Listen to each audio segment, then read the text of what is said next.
Hello friends, I myself Pramod sir welcomes you on this favorite channel Physics ज्ञान मुकेश नायक।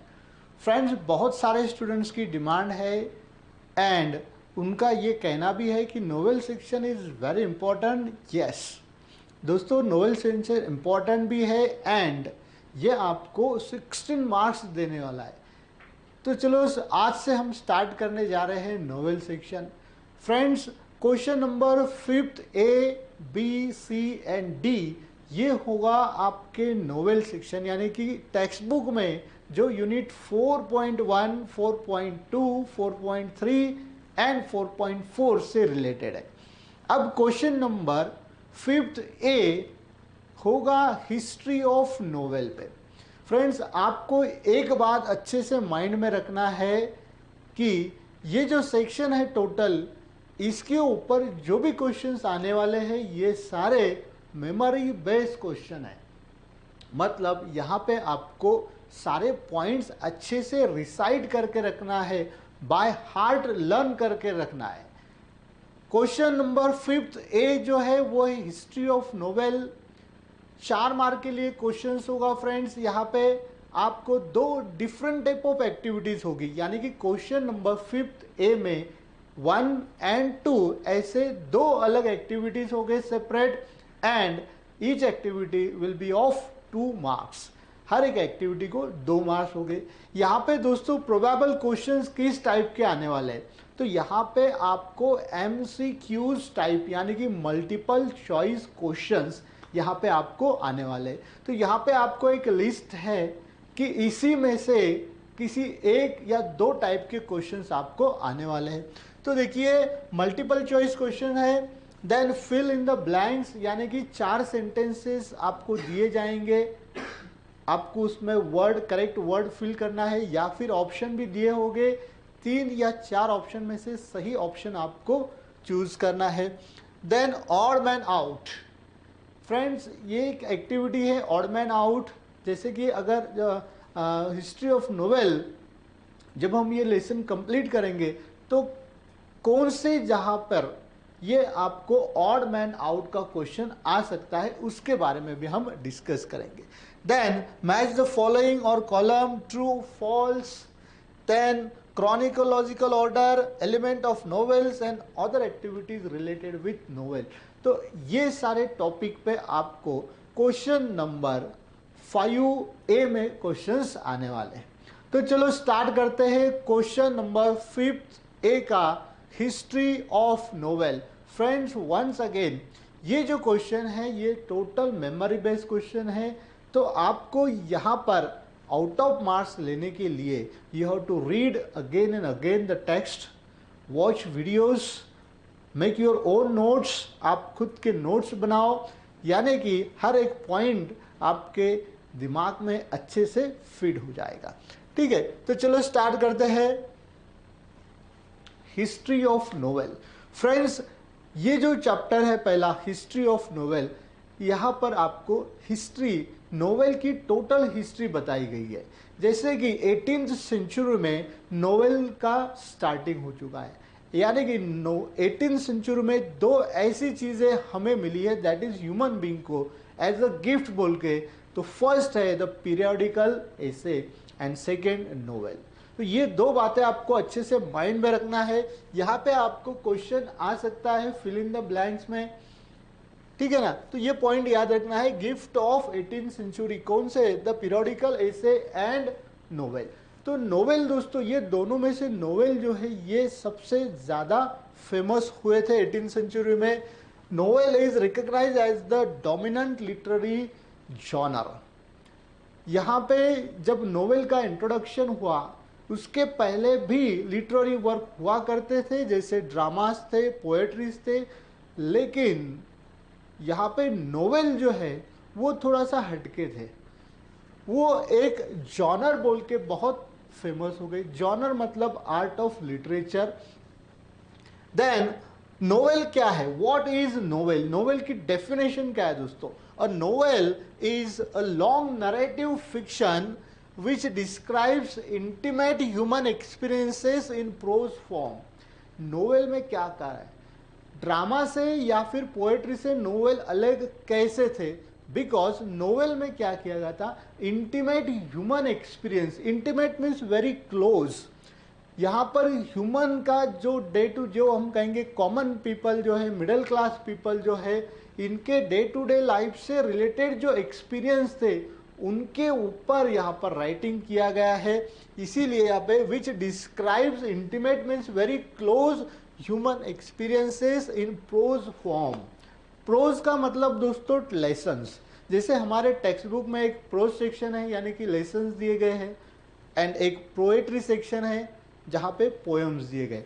तो pros section में lesson form में जो human experiences narrate किए गए वो जो बुक था, फिर उसे क्या कहा गया, नोवेल कहा गया।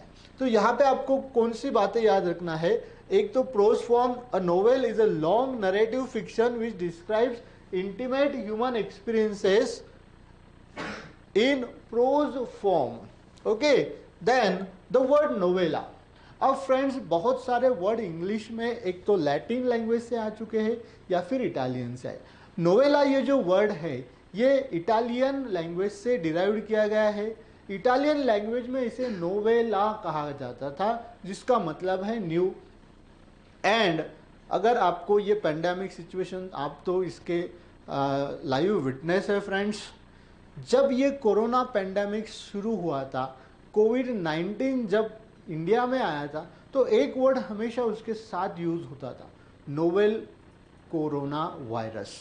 नोवेल लिखा जाता था फ्रेंड्स, नोवेल का मतलब ही होता है न्यू, तो यहाँ पर भी वही मीनिंग आएगा, न्यू। ओके, तो आपको ये माइंड में रखना है, what is the meaning of novella, that is new. Italian word क्या था, नोवेला। इसके ऊपर हमें फिल इन द ब्लैंक्स, ये टाइप का क्वेश्चन आ सकता है। Then a novel creates the picture of society of that time. Friends आपने मूवीज तो देखे होंगे बहुत सारे, ठीक है ना, तो हर एक टाइप का मूवी जो जो जनरेशन में आया है, वो उस टाइम में जैसा ही एटमॉस्फेयर होता था वो एटमॉस्फेयर मूवीज में हमें देखने मिलता है। नोवेल ये भी एक टाइप के ऐसे ही स्टोरीज होते हैं, ठीक है ना, जो ह्यूमन एक्सपीरियंस से वेरी क्लोज होते हैं। तो हर एक क्या कहेंगे हम, पीरियड के जो नोवेल है, तो उस नोवेल में उस सोसाइटी की झलक हमें वहाँ पे दिखाई देती है। जैसे कि 18th सेंचुरी के जो नोवेल है वो हम अगर रीड करते हैं तो हमें 18th सेंचुरी में एटमॉस्फेयर सराउंडिंग कैसा था ये पता चलेगा। मॉडर्न नोवेल जब हम रीड करेंगे तो आज का 21st एरा का जो भी सराउंडिंग है वो हमें उसमें दिखाई देता है। Then a novel narrates a story embellishing with more details of time. तो यहाँ पे दोस्तों नोवेल में कौन कौन सी बातें एम्बेलिश करना, मतलब डेकोरेट करके अच्छे से आपको बताना। तो कुछ पॉइंट्स है यहाँ पे, ये पॉइंट्स आपको बाय हार्ट लर्न करना है, जैसे कि time, then period, place, nature of people and their minds, their gestures and activities. ये इसलिए याद रखना है कि ऑड मैन आउट में यहाँ पे आपको क्वेश्चन आ सकता है। देखिए जहाँ कहीं पर भी 3 या 3 से ज़्यादा की लिस्ट दी गई है, ओके फ्रेंड्स, वंस अगेन, जहाँ पर 3 या 3 से ज़्यादा की लिस्ट दी गई है वो पॉइंट आपको समझना है कि ये पॉइंट ऑड मैन आउट में हमें पूछा जा सकता है।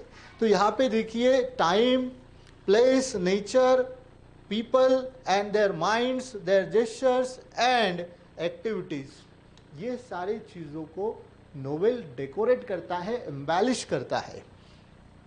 Novel makes life easier to understand than drama and poetry.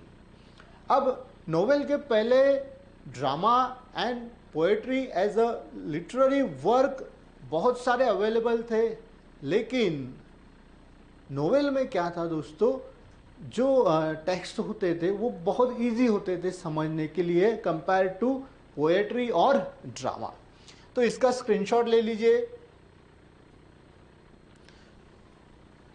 इसका पीपीटी भी आपको टेलीग्राम ग्रुप पे सारे नोट्स मिल जाएंगे दोस्तों। जैसे मैंने बताया कि नोवेल के पहले पोएट्री सेक्शन था या फिर ड्रामा भी थे, तो ये जो नोवेल है वैसे तो 18th सेंचुरी में ज़्यादा फेमस हुए, लेकिन फ्रेंड्स इसे बहुत ह्यूज हिस्ट्री मिली है, near about 2000 years.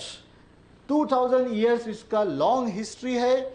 Novel has as a genre has history of about 2000 years, बहुत पुराना है। अगर आज का हम डेट देखते हैं, दैट इज 22 है ना, 2022 चल रहा है। अगर 2000 बैक में चले जाते हैं हम, तो सेकेंड सेंचुरी में समझो ये स्टार्ट हुए थे। सेकेंड सेंचुरी यानी कि 101, 102 ये जो ड्यूरेशन था, तब नॉवेल्स का इंट्रोडक्शन हुआ था। लेकिन 18th सेंचुरी में इसे एक स्पेशल आइडेंटिटी मिली, जो कि पब्लिक ने, तब की जो पब्लिक थी 18th सेंचुरी की, इन्होंने बहुत उसे लाइक किया था। Early precursors of novel, a collection of tales known as Greek romance. शुरू में जो भी नोवेल्स थे दोस्तों, वो ग्रीक रोमांस से रिलेटेड होते थे। ग्रीक रोमांस जो कि डेटिंग करता था 2 to 6th सेंचुरी। जैसे मैंने अभी कहा कि सेकेंड सेंचुरी से लेके तो अब तक इतना पुराना इसे हिस्ट्री है, एंड सेकेंड से लेके 6 तक ये जो 4 सेंचुरीज थी, ये सेंचुरीज जो है तो ग्रीक रोमांस का टाइम दिया गया है। इन 400 सालों में ग्रीक रोमांस के जितना भी लिटरेरी वर्क था वो बहुत बहुत फेमस हुआ था। अब ये जो ग्रीक रोमांस का जो ड्यूरेशन था 400 साल का, वहाँ पे उनकी जो राइटिंग होती थी, लिटरेरी वर्क होता था, नोवेल होते थे, उनका थीम ज़्यादा करके ideal love and marvellous adventure, इन्हीं ऊपर बहुत सारे ड्रामाज, नोवेल्स एंड पोएट्री लिखी जाती थी। यानी कि Greek romance stories were of ideal love, आपको ये पॉइंट याद रखना है, ideal love and marvellous adventures. The earlier threads of genre, दो novel was introduced in 18th century, but there are few novels which we find in the earlier decades। जो पहले की centuries हुआ करती थी शुरू में, यानी कि सेकेंड से लेके ऑनवर्ड्स, तब पुराने इसमें भी कुछ नॉवेल्स जो फेमस हुए थे, उनके कुछ नाम्स यहाँ पे दिए गए हैं फ्रेंड्स। अर्लियर थ्रेड्स, यहाँ पे थ्रेड्स का मतलब लिया गया है कि जो पुराने नॉवेल्स हुआ करते थे वो है, पहला था वर्जिल्स इकोलॉग, ये एक नोवेल लिखा गया था Virgil's Eclogue. Then Le Morte d'Arthur, Le Morte d'Arthur का एक था written by Thomas Malory, sir Thomas Malory ने एक नोवेल लिखा था Le Morte d'Arthur. Friends ये सारे स्पेनिश वर्ड है तो थोड़ा प्रोनाउंसिएशन अलग हो सकता है। Then Geoffrey Chaucer's the Canterbury Tales, the Canterbury Tales नाम का एक नोवेल था which was written by Geoffrey Chaucer. तो ये 3 नोवेल जो है, ये नोवेल्स हमें जो पास्ट में नोवेल हुआ करते थे बिफोर 18th सेंचुरी, उनसे ये हमें कनेक्ट करवा देते हैं। इसका भी स्क्रीनशॉट ले लीजिए। ये 3 नाम आपको याद रखना है, अर्ली थ्रेड्स ऑफ जॉनर और novels, Virgil's Eclogue, then Malory's Le Morte d'Arthur and Geoffrey Chaucer's the Canterbury Tale. Then friends ये तो पुराने ज़माने के नोवेल्स थे, ठीक है। 18th सेंचुरी के बाद बहुत सारे नोवेल्स लिखना स्टार्ट हो गए। तो दुनिया का सबसे पहला नोवेल कब हुआ था? तो 1010 में ये पहला नोवेल लिखा गया था 1010 में, जिसका नाम था the tell of Genji, the tell of Genji which was written by Murasaki Shikibu. Murasaki Shikibu ने दुनिया का सबसे पहला नोवेल लिखा है दोस्तों, उसका नाम है द टेल ऑफ जिंजी, जिसे हम द वर्ल्ड्स फर्स्ट नोवेल ये टाइटल से जानते हैं। We know that the world's first novel is the tell of Gingee.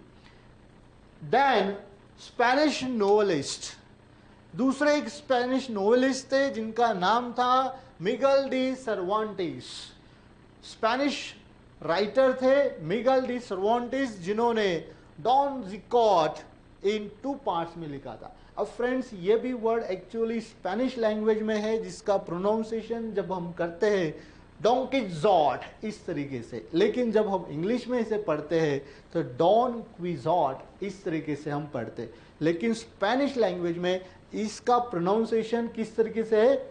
Don क्विजोट, यानी कि सेंट्रल साउंड पे ज्यादा जोर दिया जाता है। डॉन क्विजोट ये 2 पार्ट में लिखा था। फर्स्ट पार्ट था 1605 में पब्लिश किया था, एंड सेकेंड पार्ट जो है 1615 में इसे पब्लिश किया गया था। It was written in Spanish language by Miguel de Cervantes. Then दोस्तों, उसके बाद क्या हुआ कि न्यूज़पेपर एंड मैगजीन्स का क्या कहेंगे हम, खोज हुई। एक न्यू इनोवेशंस हुआ न्यूज़पेपर एंड मैगजीन का।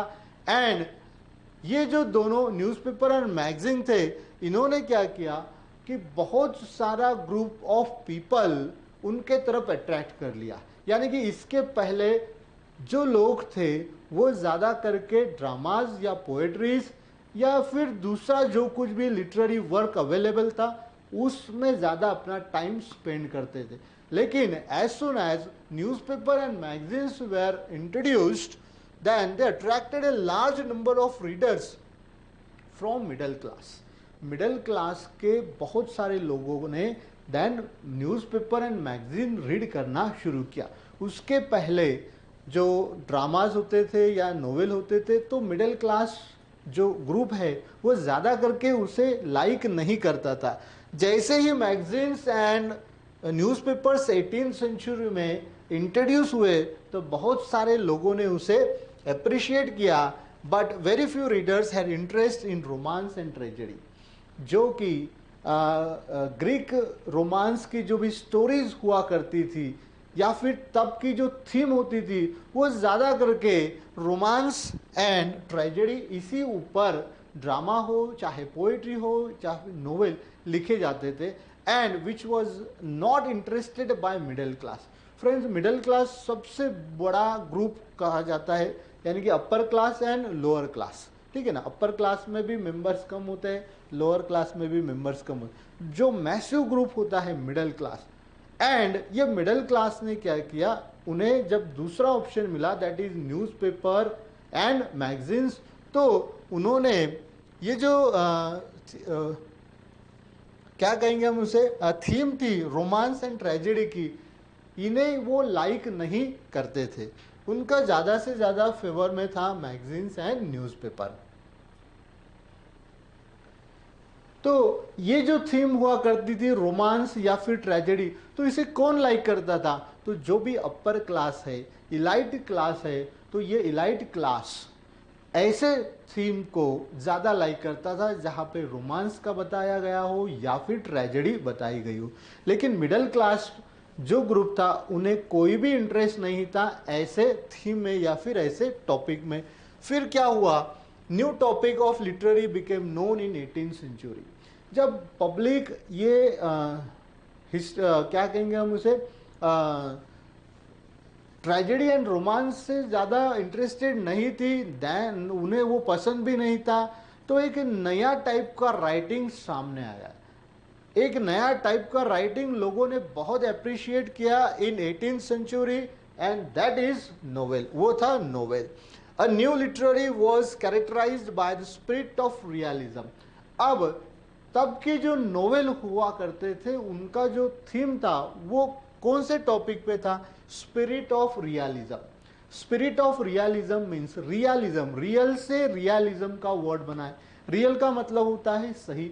जो सही टॉपिक हुआ करते थे या फिर एवरीडे लाइफ से रिलेटेड थे कॉमन पीपल के, उन टॉपिक को लेके ये नोवेल लिखाए जाते थे।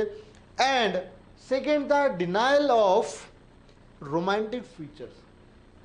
अब ये जो मिडिल क्लास था इन्होंने क्या किया था, रोमांस एंड ट्रेजेडी से रिलेटेड जो भी ड्रामाज या नोवेल्स हुआ करते थे उन्हें रिजेक्ट कर दिया।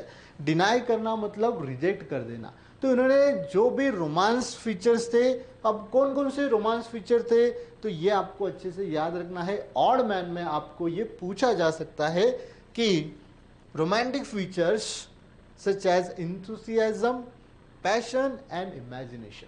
तो ये रोमांस एंड ट्रेजेडी में जो भी नॉवेल्स ड्रामाज होते थे तो उनमें ये सारी चीज़ें दिखाई देती थी जो कि मिडिल क्लास ग्रुप को पसंद नहीं थी। ओके,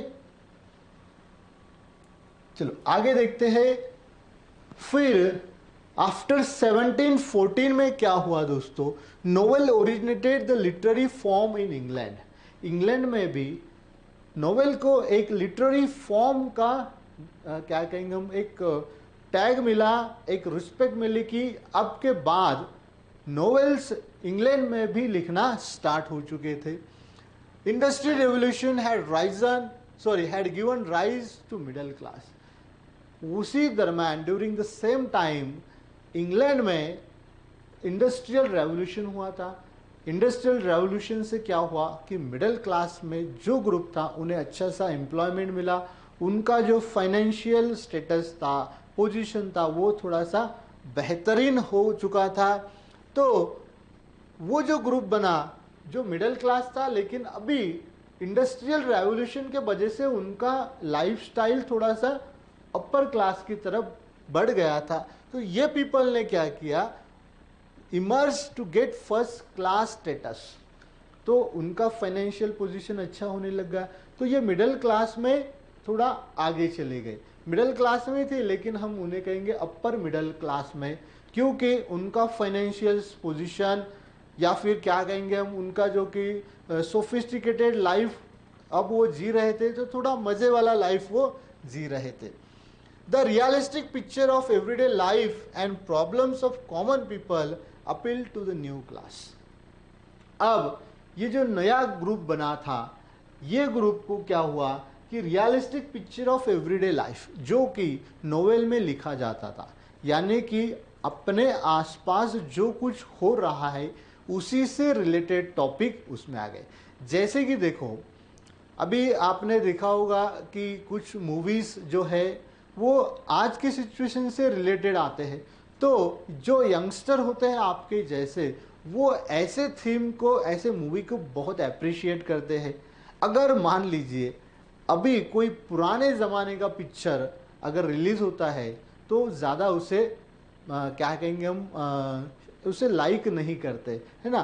तो तब क्या हुआ कि नोवेल में एवरीडे लाइफ का रियलिस्टिक पिक्चर दिखाई दे रहा था and problem of common people, जो भी कॉमन पीपल के प्रॉब्लम थे उससे रिलेटेड नोवेल लिखना स्टार्ट हुआ था। तो ये दोनों बातों ने क्या किया, ये जो न्यू क्लास था, जो कि मिडिल क्लास, जिनकी फाइनेंशियल पोजीशन अच्छी हो चुकी थी, वो क्लास ने इसे बहुत अट्रैक्ट किया।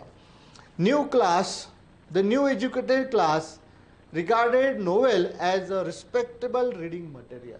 तो फ्रेंड्स क्या हुआ था उस टाइम में, इंडस्ट्रियल रेवोल्यूशन के वजह से उनका टाइम बहुत बच रहा था, मशीनरीज के वजह से उन्हें टाइम भी मिल रहा था, एंड जो उनके पास फ्री टाइम था, लेजर टाइम था, तो उन्होंने वो टाइम, भाई तब तो टीवी मोबाइल तो कुछ थे नहीं, फिर एंटरटेनमेंट कैसे करेंगे, तो एंटरटेनमेंट एक उनका रीडिंग से होता था, एंड नोवेल को उन्होंने एक रिस्पेक्टेबल रीडिंग मटेरियल का दर्जा दे दिया था।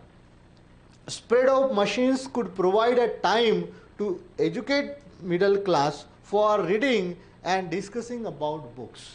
तो ये जो बुक्स थे यानी कि नोवेल्स थे, इनके बारे में डिस्कस करना, वो पढ़ना, इसके लिए उन्हें बहुत सारा टाइम मिलता था, क्योंकि मशीनरीज के वजह से उनका टाइम सेव होता था, फिजिकल एग्जॉर्शन भी कम होता था, घर पे आने के बाद रिलैक्स बैठते थे और बैठने के बाद वो रीडिंग करते थे।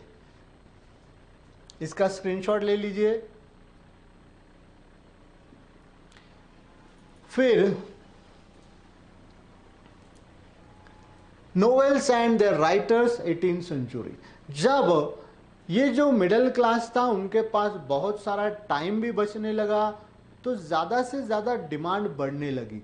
फिर राइटर ने भी क्या किया, नोवेलिस्ट ने भी क्या किया, एवरीडे लाइफ से रिलेटेड, कॉमन पीपल के प्रॉब्लम से रिलेटेड बहुत सारे नॉवेल्स लिखना शुरू किया। तो ये कुछ नॉवेल्स है 18th सेंचुरी के जो पब्लिक ने बहुत अप्रिशिएट किए। जैसे कि फर्स्ट था the Pilgrim progress bye John बनियान, ये लिखा गया था। देन था एफ्रा बेंस ओरोनोको, इसके वर्डिंग थोड़े से अलग हो सकते हैं फ्रेंड्स। देन था Daniel Defoe's Robinson Crusoe, friends Robinson Crusoe and Moll Flanders, ये दोनों डैनियल डेफो ने लिखे गए नॉवेल्स है, ये आपको याद रखना है। उसके बाद था क्लासिकल स्टार गिलिवर्स ट्रैवल, गिलिवर्स ट्रैवल ये एक लिखा गया था। उसके बाद में था पैमेला, और इसे दो नाम से आइडेंटिफिकेशन मिला था, पैमेला या फिर वर्चू रिवॉर्ड से भी कहा जाता है, जो कि सैमुअल रिचर्डसन ने लिखा है। एंड लास्ट वाला था सैमुअल रिचर्डसन द्वारा Clarissa Harlowe's history of a young lady जो लिखा गया था वो। तो ये सारे नॉवेल्स एंड देयर राइटर आपको याद रखना है, कौन से टाइटल के under, novels and writers of 18th century. अब यहाँ पे हमें क्रोनोलॉजिकल ऑर्डर में ये क्वेश्चन आ सकता है कि 18th सेंचुरी के जो भी नॉवेल है वो सारे एक लाइन में होने चाहिए। तो ये सारे नॉवेल जो थे 18th सेंचुरी में आए थे। ओके चलो नेक्स्ट देखते हैं सम नोवेलिस्ट ऑफ 18th सेंचुरी। इसके अलावा कुछ नोवेलिस्ट थे, उन्होंने भी अच्छा खासा वर्क किया था, जैसे कि हेनरी फीडिंग, देन ये था Tobias Smollett, then Charles Dickenson, Nathaniel Hawthorne, उसके बाद में था थॉमस हार्डी, फिर G S Wells, sir Walter Scott, then next थे होरेक वॉलपॉल, एंड लास्ट में थे विल्की कोलिंस। तो फ्रेंड्स ये सारे नॉवेलिस्ट थे, इन्होंने भी 18th सेंचुरी में बहुत अच्छा रिमार्केबल राइटिंग किया था। इनका भी स्क्रीनशॉट ले लीजिए। उसके बाद में famous novelist of 28th century, ये तो थे 18th सेंचुरी के। अब 28th सेंचुरी के भी नॉवेलिस्ट थे जिन्होंने भी अच्छा खासा वर्क किया था, जैसे कि famous novelist of 20th century mark by modern topic and innovative style and techniques. जिससे पहले वाले जो नॉवेलिस्ट थे उन्होंने कॉमन पीपल के प्रॉब्लम्स के बारे में एंड एवरीडे लाइफ के बारे में लिखा था, लेकिन 20th सेंचुरी की जो नॉवेलिस्ट थे उनका जो लिखने का टॉपिक हुआ करता था वो हुआ करता था modern topics and innovative style and techniques. बहुत अलग तरीके से पहले से थोड़ा चेंज किया था, वो भी बहुत अप्रिशिएट किया था। जैसे कि हेनरी जेम्स, ये एक नॉवेलिस्ट है हेनरी जेम्स।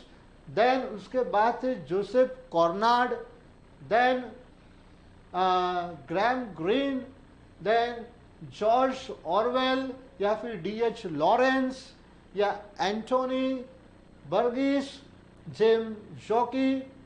उसके बाद थे William Golding and EM foster. ये सारे 28th सेंचुरी के नॉवेलिस्ट हैं।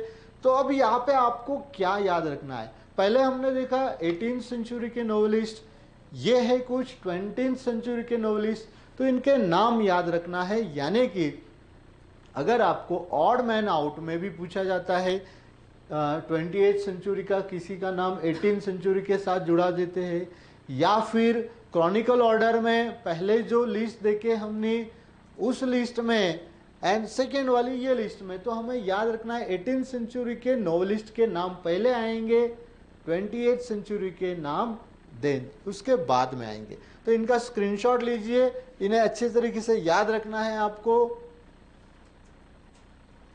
देन जब ये 20th सेंचुरी में राइटिंग करना शुरू हुआ नोवेल के बारे में, तो कुछ ऐसे राइटर भी थे दोस्तों जो अपने कंट्री से दूसरे कंट्री में जाके सेटल हो गए, जिन्हें हम कहेंगे immigrant authors of 20th century. Immigrant का मतलब है the people who settled elsewhere, जो लोग अपने देश से होके दूसरे देश में जाके सेटल होते हैं उन्हें कहते हैं इमिग्रेंट ऑथर्स। जैसे कि पहला नाम है सलमान रश्दी। ये देखिए सलमान रश्दी जो इंडिया के हैं लेकिन दूसरे देश में सेटल हो गए, वही की नेशनलिटी उन्होंने ले ली। देन है वीएस नेलपॉल। वीएस नेलपॉल जो कि त्रिनिदाद से थे, वो भी दूसरे देश में सेटल हुए एंड वहां से उन्होंने नोवेल राइटिंग किया है। देन काजुओ इशिगोरा फ्रॉम जापान, तो जापान से भी एक राइटर आए थे, वो भी दूसरे देश में सेटल हो गए। ये 3 नाम आपको याद रखना है। ये 3 नाम थे immigrant authors of 28th century. Odd man out में अगर इनमें की चौथा नाम आ जाता है तो आपको समझना है कि ये ऑड मैन आउट यहां पे हो जाएगा। देन फ्रेंड्स, जैसे कि मेल नोवेलिस्ट ने बहुत सारे नोवेल लिखे, तो वुमेन नोवेलिस्ट भी कुछ कम नहीं थी, उन्होंने भी बहुत अच्छा वर्क नोवेल राइटिंग में किया है। तो उस ज़माने के कुछ वुमेन नोवेलिस्ट है, जैसे कि फर्स्ट था इवेलिना, जिन्हें फैना बर्नी नाम से जाना जाता है। उनका actually the novel of manner 1778 में आया था। इनका जो राइटिंग था वो नोवेल ऑफ मैनर से बहुत फेमस हुआ था। देन एना रैडक्लिफ, ये सेकेंड है जिनका गॉथिक नोवेल, यानी कि उन्होंने जो नोवेल्स लिखे वो गॉथिक नोवेल्स थे। गॉथिक नोवेल्स क्या होता है एंड में हम वो भी देखने वाले हैं। देन फ्रैंकिस्टन, इन्होंने जो मैरी शेली ने जो ये नोवेल लिखा था, it is based on science of age. Science of age पे इन्होंने एक नोवेल लिखा था, Frankenstein by Mary Shelley. Then Jane Eyre, इन्होंने एक लिखा था, that is Charlotte Bronte, Charlotte Bronte. ये दोनों सिस्टर थे, Charles Bronte and Emily Bronte. इन्होंने भी एक किताब लिखा था। चार्लोट ब्रोंटी ने जैन ईयर का लिखा था एंड एमिली ब्रोंटी ने लिखा था यूथरिंग हाइट, द यूथरिंग हाइट नाम का एक नोवेल लिखा था। तो ये वुमेन नोवेलिस्ट आपको याद रखना है एंड उन्होंने कौन सा नोवेल लिखा वो भी आपको याद रखना है। उसके अलावा भी कुछ नोवेलिस्ट है वुमेन नोवेलिस्ट जिन्होंने भी बहुत सारे नोवेल्स लिखे हैं, जैसे कि जैन ऑस्टन, जिन्होंने जो राइटिंग किया था ruled over minds of people. तो इनके जो नोवेल्स थे एक ज़माने में बहुत अप्रिशिएट होते थे। देन है मैरी एना इवान, ये जो है तो इन्होंने अपना नाम थोड़ा सा चेंज किया था दोस्तों, मेल नाम दिया था इन्होंने, जैसे कि जॉर्ज इलॉइट, ये नाम जैसा मेल नाम लगता है ना, तो इन्होंने अपना नाम चेंज करके जॉर्ज इलाइट नाम से बहुत सारे नोवेल्स लिखे हैं। एक्चुअली उनका नाम था Mary Ann Evans. Wrote novels referring psychological insight, इन्होंने जो नोवेल्स लिखे वो साइकोलॉजिकल यानी कि कैरेक्टर के माइंड से या फिर जो हीरो होता था उसके माइंड पे ज़्यादा लिखे हैं। देन विर्गिन्स उल्फ, इन्होंने भी बहुत सारी राइटिंग की है। देन अगाथा क्रिस्ट, उसके बाद में है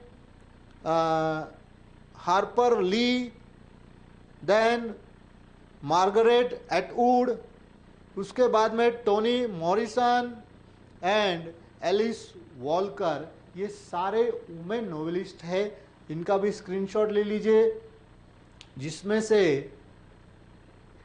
वर्गिनिया उल्फ, जिन्हें pioneer of stream of consciousness technique का कहा जाता है। पाइनियर मीन्स सबसे पहले, ये जो एक नोवेल राइटिंग का स्टाइल है दोस्तों, स्ट्रीम ऑफ कॉन्शियसनेस टेक्निक, तो इन्होंने उस टाइप के नोवेल को शुरू किया था। तो ये पॉइंट आपको याद रखना है, फिल इन द ब्लैंक्स में पूछा जा सकता है। देन एगाथा क्रिस्ट के बारे में, created novel based on crime, इनके जो नॉवेल्स हुआ करते थे वो क्राइम के बारे में ज़्यादा लिखते थे। उनके दो कैरेक्टर उनके नॉवेल के बहुत फेमस हुए थे जो कि डिटेक्टिव थे। एक था हरक्यूलिन पॉयरेट एंड मिस मार्पल। ये दो कैरेक्टर उनके नॉवेल के बहुत फेमस हो चुके थे। स्क्रीनशॉट ले लीजिए इनका भी। Next, Indian scenario. Friends, 18th century में 20th सेंचुरी में अब्रॉड में बहुत सारे नोवेलिस्ट थे जिन्होंने अच्छे अच्छे नोवेल्स लिखे थे। उसी दौरान इंडियंस भी कुछ कम नहीं थे। हमने भी बहुत अच्छे अच्छे नोवेल्स लिखे थे। इंडिया में सबसे पहला नोवेल जो लिखा गया था वो था राजमोहन्स वाइफ। ये इंडिया का पहला इंग्लिश नोवेल है, तो ये आपको अच्छे से याद रखना है। India's first English novel that is Rajmohan's wife which was written by Bankim Chandra Chattopadhyay. Bankim Chandra Chattopadhyay, इन्हें दूसरे नाम से भी पहचाना जाता था, बंकिम चंद्र चटर्जी नाम से। तो बहुत सारी जगह पे चटर्जी नाम दिया गया है। तो ये था Rajmohan's wife, India first English novel. तो ये पॉइंट आपको याद रखना है। देन इंडियन ट्रियो, जैसे कि फ्रीडम फाइट में भी इंडियन ट्रियो थे, लाल बाल पाल। तो वैसे इंग्लिश नोवेल में भी इंडिया के ये तीनों को इंडियन ट्रियो नाम से जाना जाता है। तो उसमें पहले थे राजा राव, देन आर के नारायण। फ्रेंड्स, आर के नारायण का लेसन 10th में भी था हमें, Swami and his friend. And 12th में पहला ही लेसन है द एन एस्ट्रोलॉगर्स डे, जो कि आर के नारायण इन्होंने ही लिखा हुआ है। देन मुल्कराज आनंद। तो ये तीनों ने इंडियन नोवेल्स बहुत एक अच्छा रिस्पेक्टिव प्लेस इन्होंने दिया था। इन तीनों को हम इंडियन ट्रियो, ट्रियो का मतलब होता है तीन, तो ये तीन इंडियन ट्रियो नाम से पहचाने जाते हैं। The major theme of Indian novelist, जब इंडिया, जैसे कि हमने देखा कि 18th सेंचुरी में जो कि दूसरे देश के नोवेलिस्ट थे उनका लिखना जो था वो एवरीडे लाइफ प्रॉब्लम से था या कॉमन लाइफ प्रॉब्लम से था, लेकिन इंडियन नोवेलिस्ट का थीम जो होता था ना वो होता था नेशनलिस्ट वर्च्यूज, यानी कि देश के बारे में, देश से रिलेटेड, देश के अच्छाई से उनके टॉपिक हुआ करते थे। And social issues and nationalist virtues के बारे में इन्होंने बहुत सारे नोवेल लिखे थे। तो आपको ये भी पॉइंट याद रखना है कि the theme of Indian novelist क्या हुआ करती थी। Number 1 nationalist virtues and second social issues. Okay, let's move ahead. Indian scenario, भाई जब जैसे कि हमारे कुछ मेल इंडियन नोवेलिस्ट थे, उन्होंने भी बहुत सारे वर्क किए, तो वुमेन नोवेलिस्ट इंडियन, उन्होंने भी अच्छे से काम किया था। एंड कुछ ऐसे नोवेलिस्ट थे इंडिया के जिन्होंने करंट ऑफ इंग्लिश नोवेल पूरे चेंज कर दिए थे। अब आपको ये अलग अलग से याद रखना है कि ये जो 3-4 है, सॉरी, ये थे change the current of Indian English novel. इन्होंने क्या किया कि तब जो भी थीम पे, यानी कि नेशनलिस्ट वर्च्यू और सोशल इश्यूज पे जो नोवेल लिखे जाते थे उसमें थोड़ा चेंज कर दिया था। ये कौन थे? तो सबसे पहले था Anita Desai, then Nayantara Sahgal, then Arun Joshi and Manohar Malviya, Manohar Malgonkar. ये जो 4 थे, इन्होंने क्या किया था, जो भी उस टाइम का नोवेल की थीम हुआ करती थी, टॉपिक हुआ करते, उसमें थोड़ा सा चेंज किया था। उसके बाद ये जो 3 नोवेलिस्ट थे इंडिया के जिन्होंने इम्प्रूव्ड नोवेल, इंडियन नोवेल को इम्प्रूव किया था, अच्छे से चेंज किया था, टॉपिक बदल दिए थे। उसमें पहले थे Amitav Ghosh, then Vikram Seth and last में थे उपमन्यु चटर्जी। उपमन्यु चटर्जी, देन विक्रम सेठ एंड अमिताव घोष, इन्होंने जो भी नोवेल थे उन्हें अच्छे से प्रेजेंट किया, उस पर इम्प्रूवमेंट कर दी थी। तो आपको क्या याद रखना है, इंडियन नोवेल इम्प्रूव्ड बाय, इन तीनों के नाम याद रखना है। Change the current of English novel, ये जब टॉपिक आएगा तो ये चार इनके नाम आपको याद रखना है। ओके, चलो आगे बढ़ते हैं। रिसेंट इंडियन नोवेल्स, आज के 21st एरा में जो नोवेलिस्ट है दोस्तों, उनके कुछ नाम यहाँ पर है। एक थे सलमान रश्दी, जो कि हमने बताया कि वो एमिनेंट नोवेलिस्ट बोल के भी है, दूसरे देश में सेटल हो चुके थे। देन किरण देसाई, अरुंधति रॉय, बहुत फेमस नाम है ये अरुंधति रॉय। Then Arvind आदिग and Kiran Nagarkar. तो ये 21st, मतलब इनके नोवेल आपके टाइम के हैं, अभी हमें इनके नोवेल पढ़ने को मिल सकते हैं। तो ये थे रिसेंट, यानी कि 21st या फिर 21st एरा के कहेंगे हम। तो फ्रेंड्स यहाँ पे हमने देखा 18th सेंचुरी के, 20th सेंचुरी के एंड करंट रिसेंट भी है। तो हर एक ग्रुप के नाम अलग अलग है, तो उसे अच्छे तरीके से याद रखना है। Okay, let's move ahead. ये कुछ इंडियन नोवेलिस्ट हैं, इन्होंने अच्छे सा काम किया, इनके नाम पहले भी आ चुके थे, लेकिन women novelist, Indian women novelist बोल के ये है, जैसे कि अनीता देसाई, नयनतारा सहगल या फिर किरण देसाई एंड अरुंधति रॉय। तो ऑड मैन आउट में हमें इस टाइप के क्वेश्चन आते हैं, तो देखना है कि अगर चार में से तीन नाम इंडियन वुमेन नोवेलिस्ट के हैं एंड चौथा जो नाम है वो शायद किसी दूसरे देश के वुमेन नोवेलिस्ट का दिया हो, तो हमें उसमें से पता चल जाएगा। तो इस तरीके से ऑड मैन आउट या फिर match the following, match the following में आपको इनके बारे में आ सकता है, इंडियन वुमेन्स, है ना। तो आपको अच्छे से याद रखना है।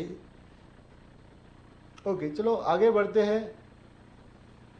नोवेला, फ्रेंड्स नोवेल से थोड़ा हटके एक लिटरेरी जॉनर बना था जिसे नोवेला कहा जाता था। अभी नोवेला क्या था, the word novella originated from Italian word novella, Italian word से नोवेला बना है, नोवेला। दोनों स्पेलिंग में सिर्फ ए और ई का ही डिफरेंस है। नोवेली क्या था, टाइप ऑफ प्रोज फिक्शन। अब देखिए ये जो नोवेला है, shorter then full length novel and longer than short story, यानी कि शॉर्ट स्टोरी से थोड़ा बड़ा लेकिन नोवेल से थोड़ा छोटा, उसके बीच में, यानी कि शॉर्ट स्टोरीज भी नहीं एंड नोवेल भी, दोनों के बीच में एक अलग टाइप का लिटरेचर वर्क आ चुका था जिसे कहते थे हम नोवेला। नोवेला क्या है, तो नोवेल से छोटा लेकिन शॉर्ट स्टोरी से बड़ा। Novella is well structured yet short narrative with satiric और realistic tone। तो ये नोवेला में जो ज़्यादा करके राइटिंग हुआ करता था वो सटायरिक या फिर रियलिस्टिक टोन से हुआ करता था, यानी कि जो भी सत्य घटना होगी वो यहाँ पर लिखी जाती थी। Novella focuses on one incident और इशू विथ वन और टू मेन कैरेक्टर्स। तो नोवेला में क्या किया जाता था, एक ही टॉपिक, एक ही थीम को पकड़ के लिखा जाता था एंड बहुत सारे कैरेक्टर नहीं होते थे, ज़्यादा से ज़्यादा एक या दो कैरेक्टर पे ही वो राइटिंग करते थे। फ्रेंड्स ये था नोवेला के बारे में। अब हम देखेंगे अगला टॉपिक, तो चलो आगे देखते हैं फेमस इंग्लिश नोवेला। फ्रेंड्स जैसे कुछ नोवेल फेमस हुए थे वैसे कुछ नोवेला भी बहुत फेमस हुए थे, जैसे कि फर्स्ट था the Heart of Darkness, Heart of Darkness which is written by Joseph Conrad. तो यहाँ पे हमें क्या करना है कि कौन सा नोवेला किसने लिखा है ये याद रखना है, यानी कि Heart of Darkness is written by Joseph Conrad. Then Thomas एना जिन्होंने लिखा था Death in Venice, Death in Venice ये नोवेला है जो कि लिखा गया था थॉमस मैन।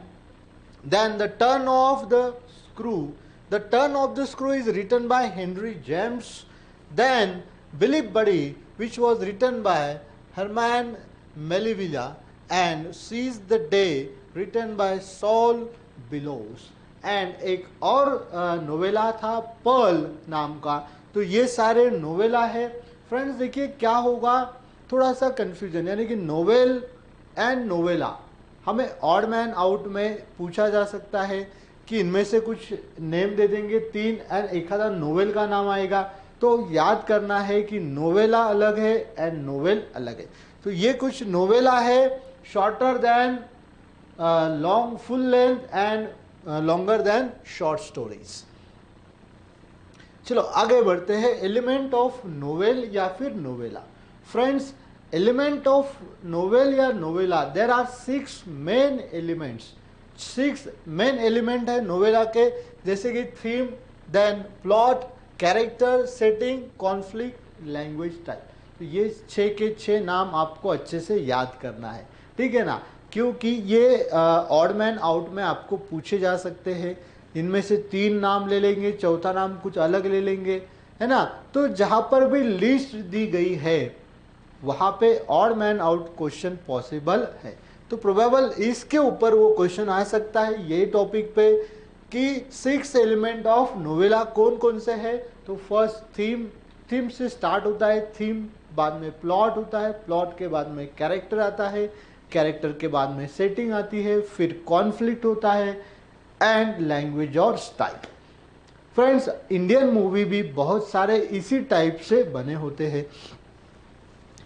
सबसे पहले हम देखेंगे थीम।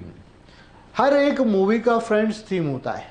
जैसे कि अभी रिसेंट में एक मूवी बहुत फेमस हो रही है, आपने भी शायद देखी होगी, उसका नाम है पुष्पा भाई, है ना। अगर फ्रेंड्स रियली देखेंगे तो पुष्पा भाई में थोड़ा सा गुंडागर्दी, फाइट वाला, थोड़ा टपोरी लैंग्वेज ऐसा बताया, लेकिन अगर हम उसे बहुत अच्छे से देखेंगे तो हमें एक थीम उसमें दिखाई देगी। जो थीम है that is self respect, self dignitary, खुद का रिस्पेक्ट करना। आपने देखा होगा बहुत सी जगहों पे पुष्पा भाई खुद का रिस्पेक्ट करते हैं।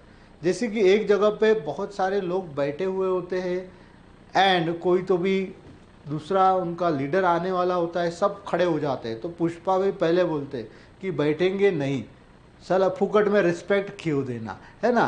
तो ऐसे कुछ सिचुएशंस वहाँ पे दिखाए हर एक सीन में कि खुद का रिस्पेक्ट वो बहुत करते हैं। जैसे कि एक जगह पे बताया वो गाड़ी में नहीं बैठते, उसे बैठने नहीं देते, तो वो तुरंत 5 लाख की दूसरी गाड़ी खरीद लेता है। तो ये थीम होती है। जैसे हर एक नोवेला या नोवेल की थीम होती है। अब थीम क्या होती है दोस्तों, तो थीम क्या है, it is the theme is the central idea of novel express in nutshell. Nutshell का मतलब होता है इन ब्रीफ, शॉर्ट में एक बताया जाता है। तो थीम जो होती है वो सेंट्रल आइडिया ऑफ नोवेला, यानी कि हर एक नोवेल की एक सेंट्रल आइडिया, एक पॉइंट पकड़ के फिर उससे रिलेटेड राइटिंग किया जाता है। इसीलिए थीम ये सबसे इम्पॉर्टेंट होता है। सबसे पहले थीम होता है, फिर थीम के बाद आगे चालू होता है। उसके बाद में ये पॉइंट याद रखना है, फिल इन द ब्लैंक्स में ये पूछा जा सकता है, dash is the central idea of novel.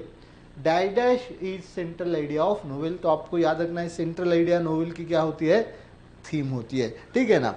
Then it is a philosophical statement और अ ट्रूथ, यहाँ पे ट्रूथ है, which writer has put forth through the narration of the series of events.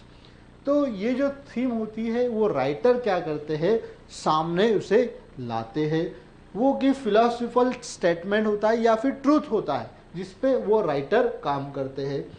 The story and characterize acting in the particular setting, and उसी theme के ऊपर फिर plot design होता है, सेटिंग होती है एंड उसी के ऊपर कैरेक्टर भी काम करते। तो थीम ये हर किसी नोवेल के लिए, नोवेला के लिए बहुत ही इंपॉर्टेंट होती है। देन देखेंगे हम प्लॉट। तो प्लॉट क्या होता है दोस्तों, plot is nothing but the story. Plot का मतलब अपना प्लॉट जो होता है घर का वो नहीं है, तो स्टोरी होता है। इन शॉर्ट क्या होता है, स्टोरी होता है। Plot is essentially the story और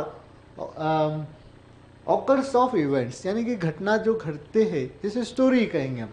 तो शॉर्ट में आपको क्या याद रखना है कि प्लॉट इज स्टोरी और course of event that makes up the theme. अब थीम तो याद आ गई हमें, फिर एक स्टोरी बनानी पड़ती है तो उसे प्लॉट कहेंगे हम, ठीक है ना। शॉर्ट में हम क्या कहेंगे, स्टोरी यानी कि plot. Plot is created by the conflict इधर इंटरनल और एक्सटर्नल। अब ये जो प्लॉट है, ये स्टोरी है, ये लिखने के लिए कॉन्फ्लिक्ट होती है। कॉन्फ्लिक्ट मतलब झगड़ा होता है। जैसे कि आपने बाहुबली पिक्चर देखा है, फर्स्ट पार्ट या फिर सेकेंड पार्ट, इसमें भी दो होते थे, एक को हम प्रोटैगनिस्ट कहेंगे, एक को एंटेगनिस्ट कहेंगे। एक हीरो है, एक विलन है, दोनों के बीच में कॉन्फ्लिक्ट यानी कि झगड़ा। जब तक झगड़ा नहीं आएगा तब तक स्टोरी में क्लाइमैक्स नहीं आएगा, इंटरेस्ट नहीं आएगा, है ना। तो राइटर क्या करते हैं, नोवेलिस्ट क्या करते हैं, एक थीम देखते हैं, थीम के बाद एक स्टोरी लिखना चालू करते हैं एंड ये स्टोरी में एक कॉन्फ्लिक्ट लाते हैं, एक ऐसा झगड़ा लाते हैं दोनों के बीच में।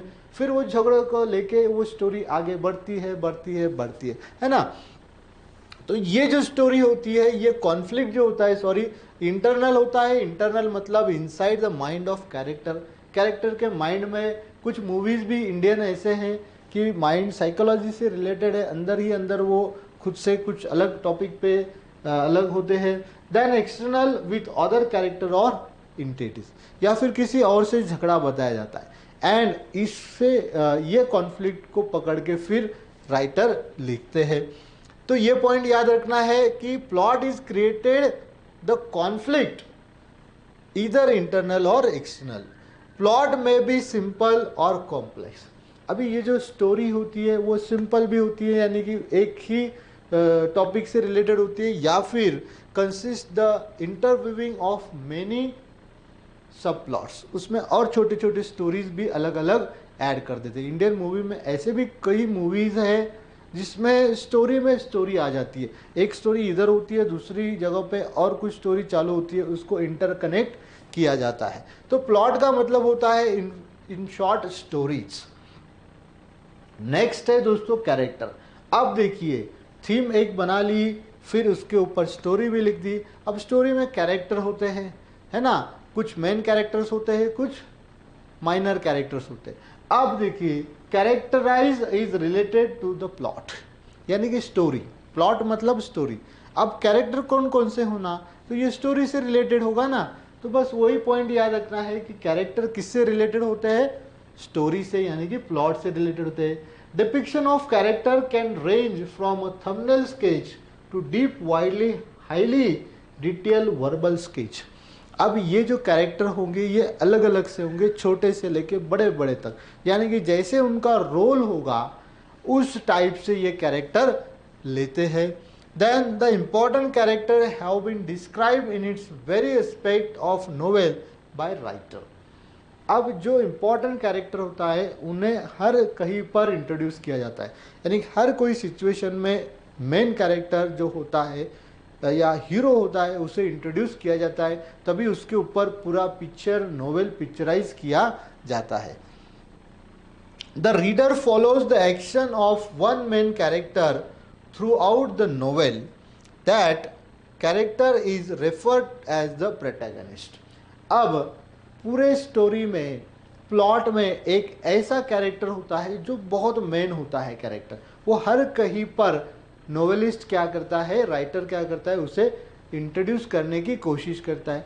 अब ये जो कैरेक्टर होता है उसे हम कहेंगे प्रोटैगनिस्ट। फ्रेंड्स, प्रोटैगनिस्ट का शॉर्ट में मीनिंग कहेंगे हम हीरो। जो हमारे स्टोरी का, मूवी का हीरो होता है वो होता है प्रोटैगनिस्ट, मेन कैरेक्टर, जिसे क्या कहेंगे हम, मेन कैरेक्टर।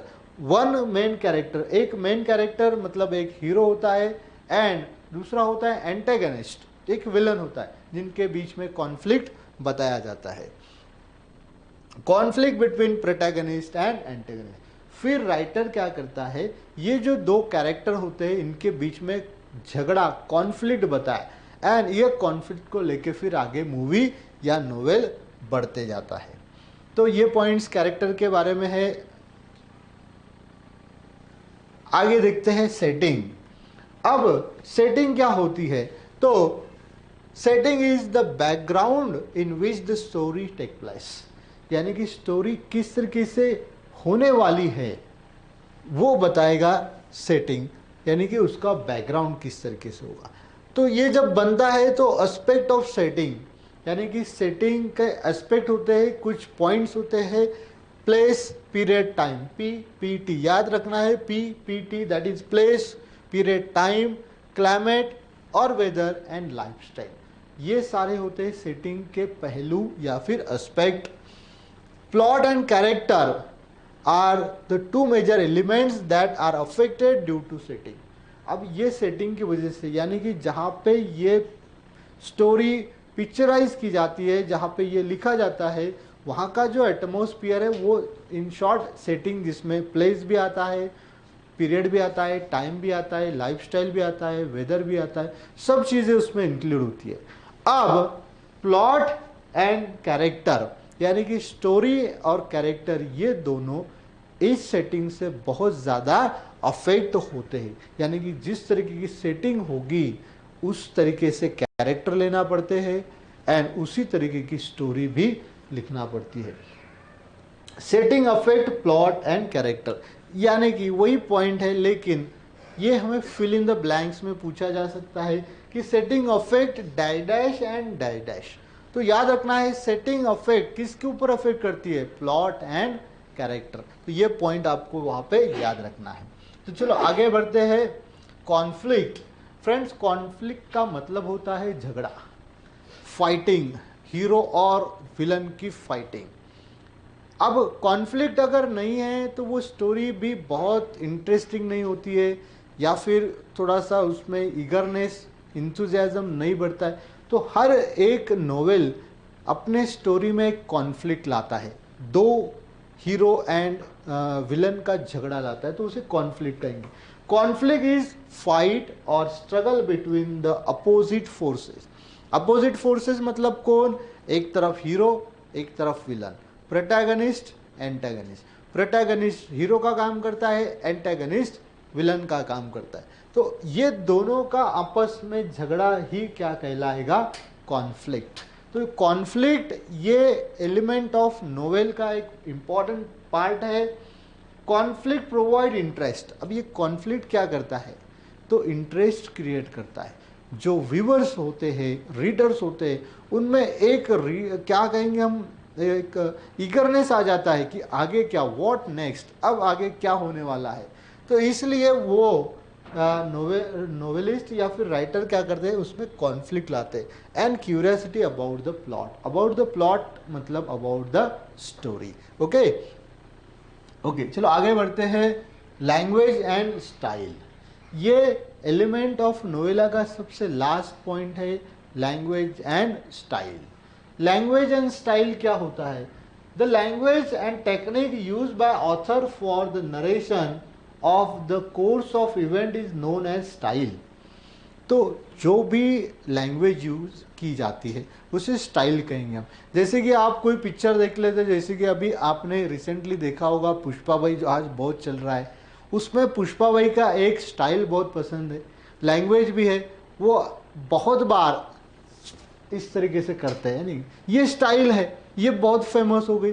तो जब भी नोवेला या फिर मूवी लिखी जाती है तो उसकी एक लैंग्वेज होती है या फिर स्टाइल होती है, जो कि उस कैरेक्टर में हमें ज़्यादा दिखा, मेन कैरेक्टर में। देखिए, the language and technique use by author for the narration of the course of event. Course of event मतलब story is known as style. तो जो भी लैंग्वेज है या टेक्निक है राइटर ने यूज की गई है, किसके लिए? कोर्स ऑफ इवेंट या फिर स्टोरी नरेट करने के लिए, उसे कहेंगे हम स्टाइल। एन ऑथर और writer can use extensive vocabulary. तो अभी आपको भी पता होगा एक्सटेंसिव वोकैबुलरी मतलब क्या, तो बहुत सारे डायलॉग। अब पिक्चर देखते हैं, है ना, तो हर एक हीरो का कोई ना कोई डायलॉग बहुत फेमस हो जाता है। जैसे कि पुष्पा भाई का डायलॉग है कि झुकेगा नहीं, है ना, ये बहुत फेमस होगा। या फिर उनकी वो जो चलने वाली ऐसी स्टाइल है ना। तो अलग अलग स्टाइल होती है या डायलॉग होते हैं, वो बहुत फेमस हो जाते हैं। तो राइटर क्या करते हैं, एक्सटेंसिव वोकैबुलरी का यूज़ करते हैं, हाई फ्रेजेस यानी कि बड़े बड़े डायलॉग का यूज़ करते हैं, जो क्या करते हैं फॉर मीटिंग द पर्पस। उनका जो पर्पस होता है कि ये मूवी, ये नोवेला बहुत फेमस हो जाना, ये कैरेक्टर फेमस हो जाना, तो उसके लिए वो क्या करते हैं, वोकैबुलरी का यूज़ करते हैं। An author may use linguistic device. Linguistic मतलब रिलेटेड विथ लैंग्वेज, लैंग्वेज से related to make the narrative effective, यानी कि उनका राइटिंग बहुत अच्छे से अप्रिशिएट होना, लोगों ने लाइक करना, इसके लिए वो अच्छे से अच्छे लैंग्वेज डिवाइसेस यूज करते हैं। एलिमेंट ऑफ नोवेला और ऑल फैक्टर्स, ये जो 6 फैक्टर्स हमने देखे हैं एलिमेंट्स ऑफ नोवेल के, decide the texture of the narration. ये क्या करते हैं दोस्तों, ये पॉइंट आपको याद रखना है, क्योंकि ये फिल इन द ब्लैंक्स में पूछा जा सकता है, या फिर कंप्लीट द सेंटेंस में भी आ सकता है कि all factors decide dash dash of narration. तो टेक्सचर या फिर dash dash decide the texture of narration, तो आपको एलिमेंट ऑफ नोवेला या फिर ऑल फैक्टर्स लिखना है। And create an impact on the reader, और ये क्या करते हैं, रीडर के ऊपर एक अलग सी छाप जिसे बोलते हैं हम ना, वो बना देते हैं। तो ये थे सारे एलिमेंट ऑफ नोवेला के फीचर्स, जो भी 6 फीचर्स है उनके बारे में हमें थोड़ा डिटेल देखना है। इसके ऊपर हमें राइटिंग नहीं करना है दोस्तों, लेकिन यहाँ पे एमसीक्यूज के जो क्वेश्चंस पूछे जा सकते हैं, वहाँ पे हमें ये सारे पॉइंट्स याद रखना है। चलो देखते हैं आगे, टाइप्स ऑफ नोवेल। तो फ्रेंड्स, अब तक हमने देखा कि एलिमेंट्स ऑफ नोवेल कौन कौन से हैं। अब हम देखेंगे types of novel. Different type of novels are there. सबसे पहले है realistic novel. Friends, realistic novel कैसे याद रखेंगे, तो इनके नाम में भी ये रियल से ये रियलिस्टिक बने, यानी कि जो नोवेल रियल लाइफ से, रियल इंसिडेंट से होते हैं वो realistic. Realistic novels is a fiction that gives the effect of realism. Realism मतलब रियलिटी का जो इफेक्ट देता है, उस टाइप के नोवेल को हम क्या कहेंगे, novel, realistic novel. Realistic novel are also called as novel of manner. Novel of manner ये भी नाम से वो जाने जाते हैं। तो ये पॉइंट याद रखना है, फिल इन द ब्लैंक्स में पूछा जा सकता है। Realistic novel are also called as dash, तो यहाँ पे लिखेंगे हम novel of manner. Character in realistic novel. अब कुछ नोवेलिस्ट ने जो नोवेल लिखे हैं वो रियलिस्टिक नोवेल्स है, तो वो कैसे, तो वो हमें उनके कैरेक्टर से पता चलता है, उनके थीम से पता चलता है। अब देखिए, रियलिस्टिक नोवेल में कैरेक्टर थोड़े अलग होते हैं। Complex character with mix motives. Mix motives का मतलब होता है रीजन और आइडिया। तो रियलिस्टिक नोवेल में जो कैरेक्टर होते हैं वो कॉम्प्लेक्स कैरेक्टर होते हैं, interact with either character and undergo plausible and everyday experience. तो ये जो कैरेक्टर होते हैं इंटरेक्ट विथ ईदर कैरेक्टर, तो ये दूसरे कैरेक्टर से इंटरेक्ट करते हैं, and undergo plausible and everyday experience. Plausible मतलब जो भी प्रिटेंडिंग होते हैं उस टाइप के, एंड एवरीडे एक्सपीरियंस को ये डेपिक्ट करते हैं। ये होते हैं, पहला टाइप है रियलिस्टिक नोवेल। देन देखेंगे हम पिकारेस्क नोवेल। पिकारेस्क नोवेल दोस्तों, ये वर्ड है picaresque is originated from Spanish word. Spanish word से ये लिया गया है पिकरैक्स। पिकरैक्स का मतलब स्पेनिश पे होता है पिकारो। पिकारो का मतलब होता है रग। रग का मतलब होता है दोस्तों जो भी डिसऑनेस्ट पर्सन है उसे रग कहते हैं। अब पिकारेस्क ये जो है ये एपिसोडिक स्टाइल में लिखे जाते हैं, यानी कि जैसे सीरियल में एक एक एपिसोड होता है ना, उसी टाइप से ये नोवेल होते हैं जो पिकारेस्क नोवेल से हम जाने जाते हैं। पिकारेस्क ये वर्ड स्पेनिश वर्ड है, स्पेनिश वर्ड में इसे कहते हैं पिकारो। जिसका मतलब होता है रग। रग का मतलब होता है कोई dishonest person. Picaresque novel narrates the adventure of a protagonist. अब पिकारेस्क नोवेल में जो भी प्रोटैगनिस्ट होता है, हीरो होता है, उसके एडवेंचर के बारे में कहा जाता है। हु इज एन इसेंट्रिक और disrespectable person in an episodic style.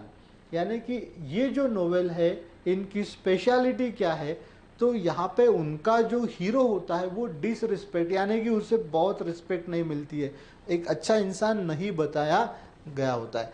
And ये एपिसोडिक स्टाइल में होते हैं, फॉर्म में होते हैं। तीसरा जो टाइप है दोस्तों वो है हिस्टोरिकल नोवेल। ये भी बहुत इजी नोवेल है, हिस्ट्री से रिलेटेड होते हैं। तो historical novel set in period earlier than that of writer. यानी कि जो भी नोवेल पुराने ज़माने से रिलेटेड है ना, देखिए set in period earlier than that of the writing के पहले के पीरियड के हैं तो उन्हें कहेंगे हम हिस्टोरिकल नोवेल। नेक्स्ट है epistolary novel.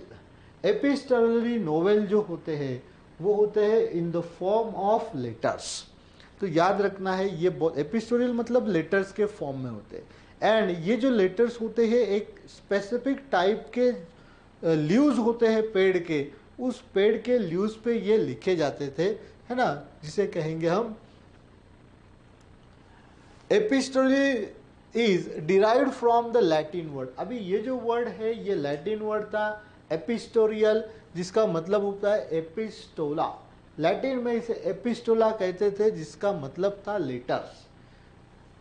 in which the writer present a narrative through a series of correspondence or other documents।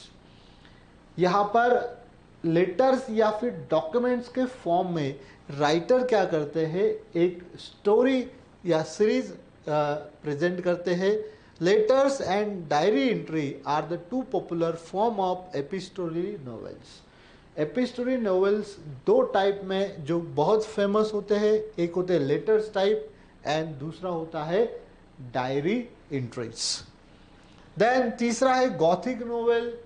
भाई गॉथिक नोवेल जो है ये है हॉरर, टेरर, इनसे रिलेटेड, यानी कि जो पढ़ने के बाद हम डर जाते हैं, रीडर के माइंड में एक डर पैदा होता है, उस टाइप के ये गॉथिक नोवेल्स होते हैं। गॉथिक नॉवेल्स में देखो टेरर होती है, मिस्ट्री होती है, हॉरर होता है, थ्रिलर होता है, डोम डिके होता है, डोम डिके डेथ, ये सारे होते हैं, ये एक ही मीनिंग है।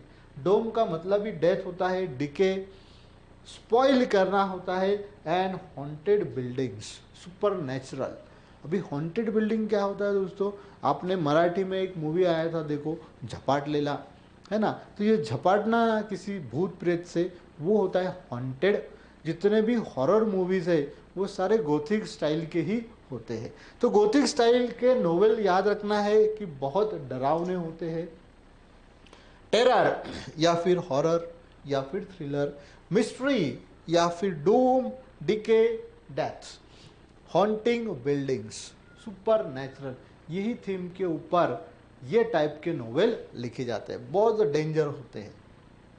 नेक्स्ट है एटोबायोग्राफिकल नोवेल। फ्रेंड्स एटोबायोग्राफिकल मतलब खुद के ऊपर लिखना, राइट अबाउट सेल्फ, और राइटर अपने खुद के ऊपर जब लिखते हैं तो वो एटोबायोग्राफिकल नोवेल होते हैं। जैसे कि autobiographical novels are based on the life of author. Writer या ऑथर क्या करता है, अपने ही लाइफ के ऊपर स्टोरी टाइप में लिखते हैं, तो उसे कहेंगे हम एटोबायोग्राफिकल नोवेल। अब plain and names and certain details of author can be change. कभी कभी इस टाइप के नोवेल में ऑथर अपना खुद का डिटेल्स छुपा देते हैं, वो कुछ डमी नाम से या फिर प्लेस से वो खुद को रिप्रेजेंट करता है। कुछ कुछ नॉवेल्स में राइटर खुद को डायरेक्टली इंट्रोड्यूस करा देता है। नरेशन मे बी और may not be in the first person. बहुत सारे, अब ऑटोबायोग्राफिकल नोवेल कैसे पहचाने, तो वो नोवेल्स में आई प्रोनाउन का ज़्यादा यूज़ किया जाता है। कभी कभी नहीं भी किया जाता है, अगर राइटर अपनी आइडेंटिटी छुपाना चाहता है किसी दूसरे डमी कैरेक्टर से वो खुद को इंट्रोड्यूस करता है, ऐसा भी हो सकता है। नेक्स्ट है एलोगरी नोवेल। एलोगरी का मतलब है दोस्तों सिंबॉलिक। ये जो टाइप के नोवेल होते हैं एलोगरी टाइप के, ये थोड़े डिफिकल्ट होते हैं समझने में। क्यों? क्योंकि ये राइटिंग में अलग होते हैं और उनके पीछे कुछ अलग मीनिंग होता है। जैसे कि आपने इंडियन वीवर्स पोयम रीड की होगी, लिखा कुछ एक है एंड बताया कुछ दूसरा है। या फिर फादर रिटर्निंग होम, ये पोएम भी दोस्तों कुछ इसी टाइप की है, एलेगरी टाइप की, जहाँ पे एक मीनिंग नहीं है, यानी कि वर्ड का मीनिंग डायरेक्ट नहीं है, उसके पीछे कुछ अलग मीनिंग बताया जाता है। उस टाइप के जो नोवेल होते हैं उन्हें कहते हैं allegory novel. An allegory novel is story that bears more than one level of meaning, यानी कि उसमें एक से ज़्यादा मीनिंग क्या कहेंगे हम कंसिडर होते हैं, जो कि बहुत सिंबॉलिक होती है। The surface meaning of such novel, surface यानी कि जो हम रीड करते हैं वो मीनिंग अलग होता है, is different from the symbolic meaning. जैसे कि फादर रिटर्निंग होम में कुछ अलग बताया है, वर्डिंग अलग है लेकिन उसके पीछे कुछ अलग मीनिंग, यानी कि सिंबॉलिक जिसे कहते हैं हम। The symbolic meaning of an allegory novel में भी, अब देखिए इनके लिखने के जो टॉपिक होते हैं एलेगरी के, वो होते हैं पॉलिटिकल या फिर सोशल या फिर रिलीजियस या फिर फिलोसॉफिकल या हिस्ट्रिकल। तो ये 4 वर्ड आपको याद रखना है। ये है एलेगरी के टॉपिक जिसके ऊपर एलेगरी लिखी जाती है, political, religious, historical and philosophical. Next है यूटोपियन और डिस्टोपियन नॉवेल। यूटोपियन और डिस्टोपियन नॉवेल जो होते हैं फ्रेंड्स, ये इमेजिनरी कम्युनिटी और society possessing the ideal quantity, यानी कि इस टाइप के नॉवेल में क्या होता है, एक इमेजिनरी कंसेप्ट होती है जो कि आइडियल दिखाई जाती है, एक अच्छा या फिर मॉरल जिससे हम ले सकते हैं, इस तरीके की कोई एक कैरेक्टर लेके उस टाइप का ये राइटिंग नॉवेल लिखा जाता है। Utopian is a common literary theme in science fiction and speculative fiction. अभी ये भी फिक्शन नॉवेल की टाइप है, साइंस फिक्शन होते हैं या फिर स्पेकुलेटिव फिक्शन होते हैं, जहाँ पर हमें यूटोपियन नॉवेल दिखाई देते हैं। तो ये पॉइंट आपको याद रखना है, फिल इन द ब्लैंक्स में पूछा जाता है। Utopian is a common literary theme in science fiction और स्पेकुलेटिव फिक्शन। नेक्स्ट जो है दोस्तों वो साइकोलॉजिकल नोवेल होते हैं। अब साइकोलॉजी ये वर्ड हमारे माइंड से रिलेटेड है ना। तो साइकोलॉजिकल नोवेल्स भी क्या करते हैं, treat the internal life of protagonist, यानी कि जो हीरो होता है प्रोटैगनिस्ट, उसके दिमाग में क्या चल रहा है इसके ऊपर ये स्टोरीज बनाए जाते हैं, as well as other character and their internal external factor. तो ये थीम पकड़ के ये साइकोलॉजिकल नोवेल लिखे जाते हैं। नेक्स्ट है स्ट्रीम ऑफ कॉन्शियसनेस नोवेल, जो हमने पहले भी देखा था, stream of conscious, pioneer of stream of conscious novel, है ना। तो ये stream of conscious novel, stream यानी कि एक रास्ता जिसे हम कहेंगे, कॉन्शियसनेस मतलब अलर्टनेस। अब देखिए stream of consciousness is coined bye William James. सबसे पहले, है ना, ये वर्ड कॉइन मतलब इंट्रोड्यूस करना, कॉइन मतलब इंट्रोड्यूस करना, तो ये वर्ड किसने इंट्रोड्यूस किया था, विलियम जेम्स ने। विलियम जेम्स ने, उनका एक खुद का नोवेल था in his treatise principles of psychology which was publish in 1890, जिसका मतलब था फ्लो ऑफ थॉट, यानी कि विचार का चलना। वो एक उन्होंने ट्रीटिस पब्लिश किया था, प्रिंसिपल ऑफ साइकोलॉजी। ये याद रखना है किन्होंने किया था, विलियम जेम्स ने किया था। कौन सा टर्म यूज किया था, stream of consciousness, principle of psychology by William James. ये दोनों याद ही रखना है, principle of psychology William James, उन्होंने ये टर्म इंट्रोड्यूस किया था। Incident in the plot are in the sequence of their occurrence. यहाँ पे इस टाइप के नोवेल में जो भी इंसिडेंट यानी कि जो भी हैपनिंग्स होते हैं वो अपने अपने सीक्वेंस में ही दिखाए जाते हैं। ओके, चलो नेक्स्ट है बिली डंग ज़रूमैन नोवेल।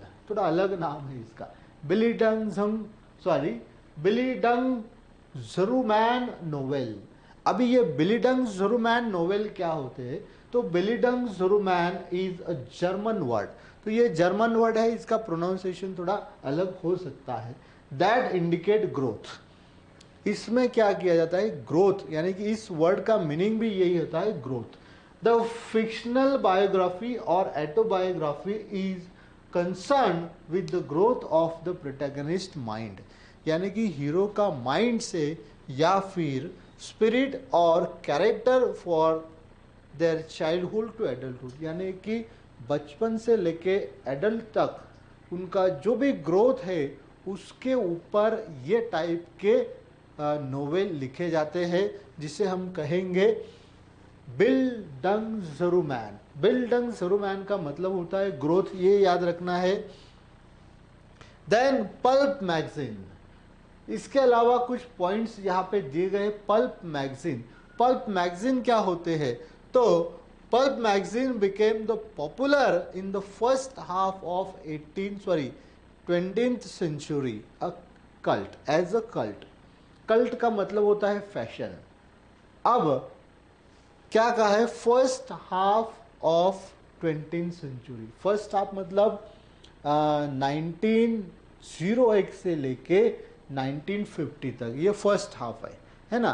तो 1901 से लेके 1950 तक ये जो एक स्टाइल आई थी, एक कल्ट आया था, फैशन आई थी, उसे कहा गया था पल्प मैगजीन।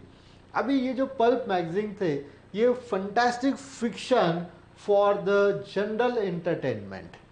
जनरल एंटरटेनमेंट यानी कि reading pleasure, reading for pleasure entertainment of the massive was printed on the cheap pulp paper.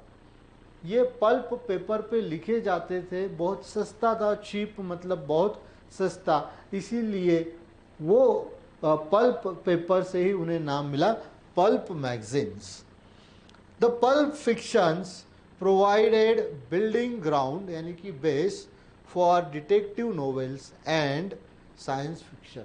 अभी ये पल्प मैगजीन से ही डिटेक्टिव नॉवेल्स आगे जाके बनना लिखना स्टार्ट हुए, एंड साइंस फिक्शन भी इन्हीं के बाद लिखना शुरू हुए थे। उनका बेस ये पल्प फिक्शन ने प्रोवाइड किया था, इसलिए ये पॉइंट याद रखना है कि pulp fiction provide, building ground का मतलब होता है base for detective novels and science fiction.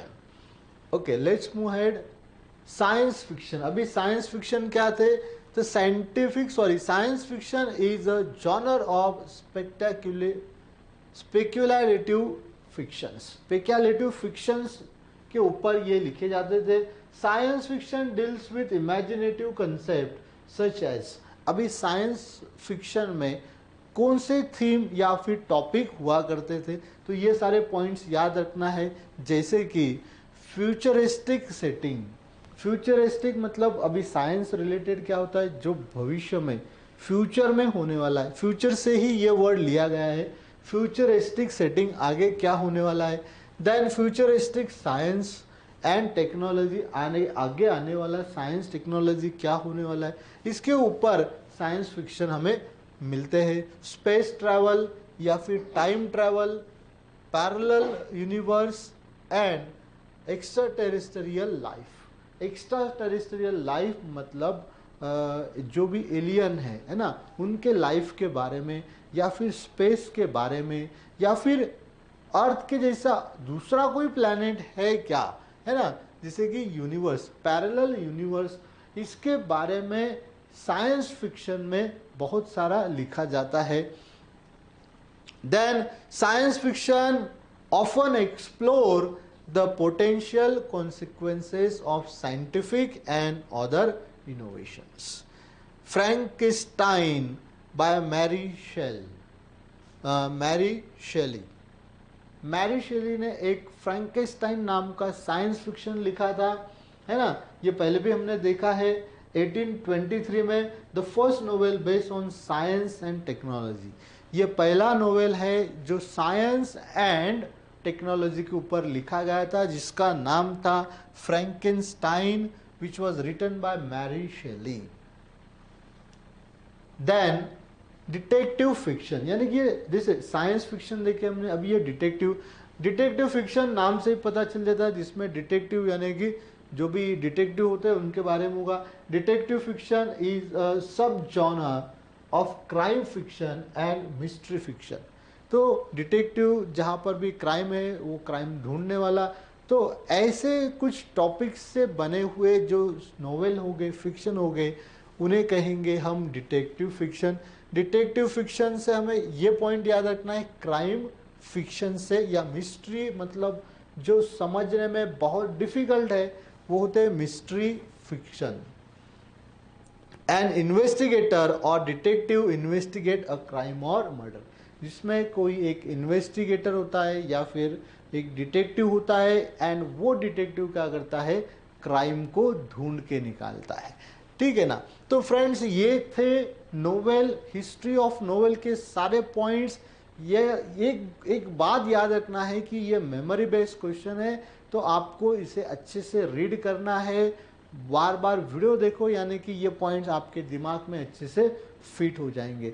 तो फ्रेंड्स, इसका पीपीटी या पीडीएफ आपको नीचे दिए गए डिस्क्रिप्शन बॉक्स में लिंक दी गई टेलीग्राम ग्रुप की, वहाँ पे भी मिल जाएंगे।